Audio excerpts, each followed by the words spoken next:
My name is Bo Wooden.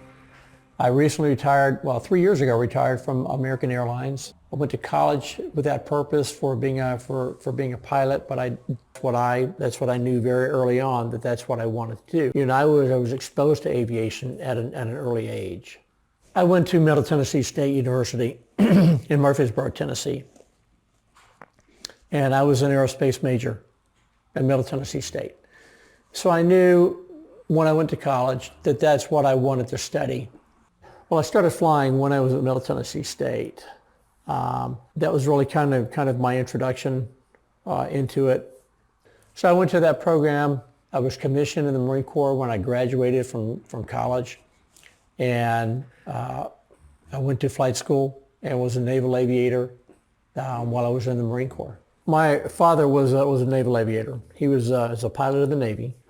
Growing up around planes, we would go to the base where I taught aircraft systems for about 9 years, and then I flew for them for about 4 years. Then I was hired by American Airlines, where I flew for them for 22 years.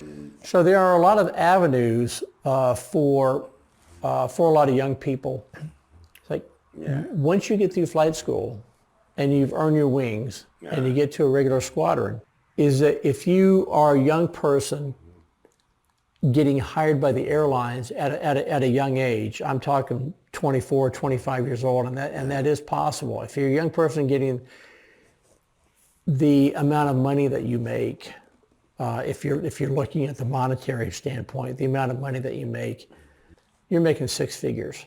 Well, there aren't many jobs that you're making six figures in your second year, and you're not working every day. We thank you very much for your cooperation.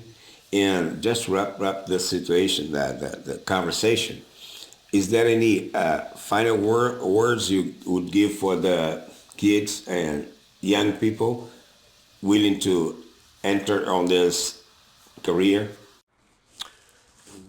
Just make it your goal. If if it's something that you think you want to do, start looking into what you have to do now. Take a look at the civilian route. What's the procedure from starting with the private pilot rating all the way up to your airline transport and your commercial rating. Don't get discouraged by the money, because I flew with people at American. They paid for everything on their own. They knew that's what they wanted to do. Not everybody comes from money.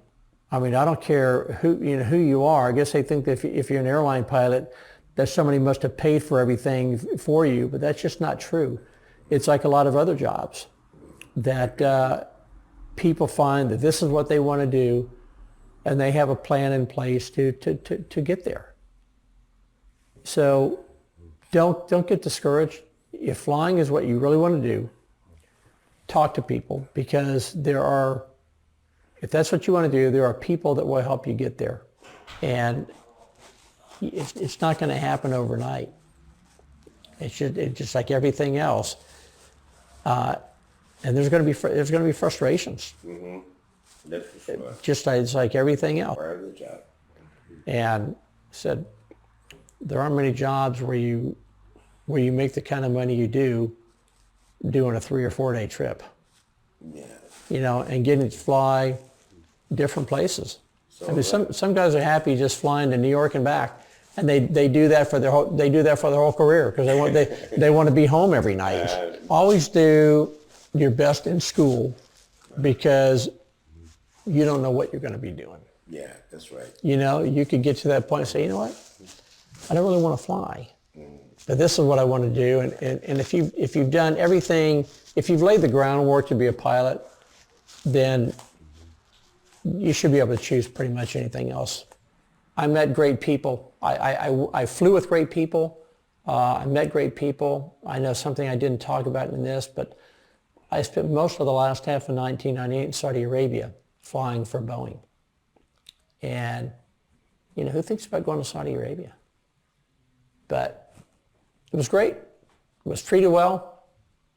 Flew with great guys over there, and that's what made the job so great. Not to mention the fact I didn't have to sit in an office all day.